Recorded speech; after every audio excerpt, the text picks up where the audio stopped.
series, the Chestnut Spring series, follows Canadian cowboys, which is supposed to be like the type of cowboys that you might like reading about, even if you don't like reading about like normal cowboys. Apparently, Canadian cowboys are written differently. So everyone says that the romance in these books are so good. So I finally picked up the first book to see if I enjoy. And if I enjoy, then I will continue to get the rest of the books in the series.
amazing. Like, that sounds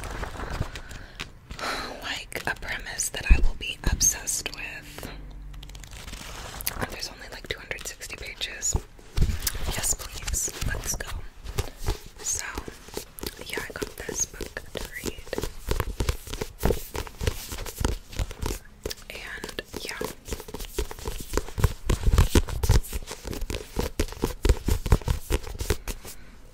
Okay, lighting, let's chill.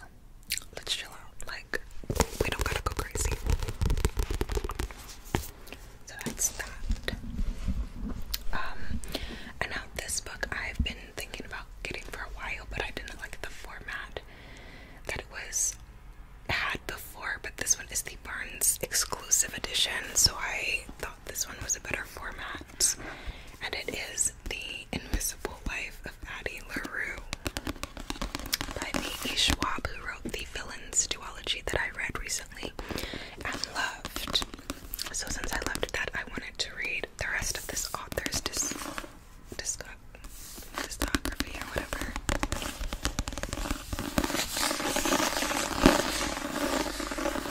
So this is the special edition with like the special like torn looking pages. And the font is a fine size. The book is nice and floppy. Like, it just, the formatting of this book makes me happy. Although I know like the special ripped pages like this can be kind of hard to turn because you have to turn it from the top instead of the side a lot of times to get the page you want.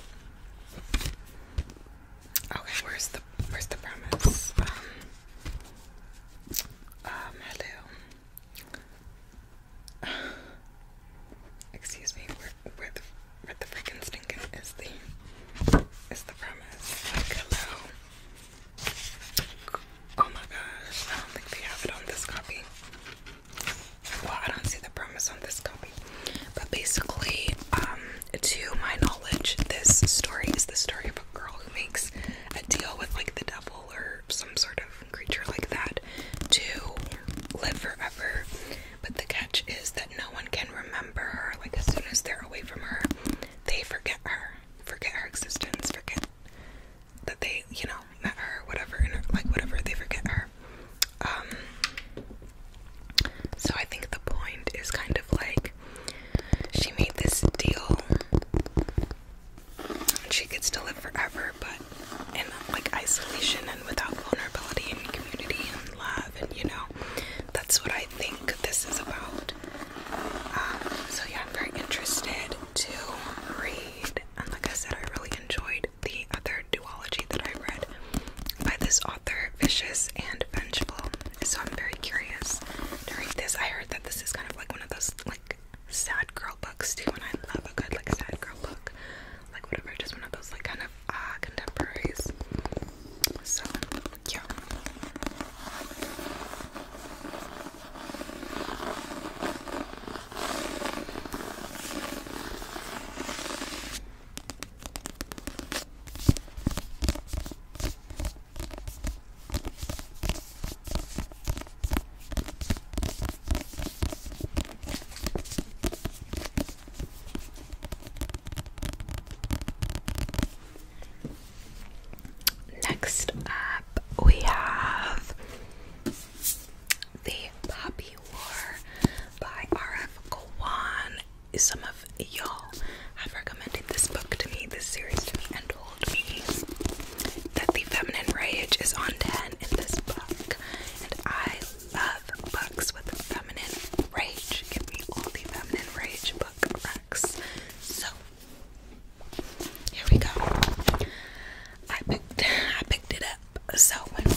so theoretical physicist Elsie Hanaway have finally caught up with her. By day, she's an adjunct professor toiling away at grading labs and teaching thermodynamics in the hopes of landing tenure.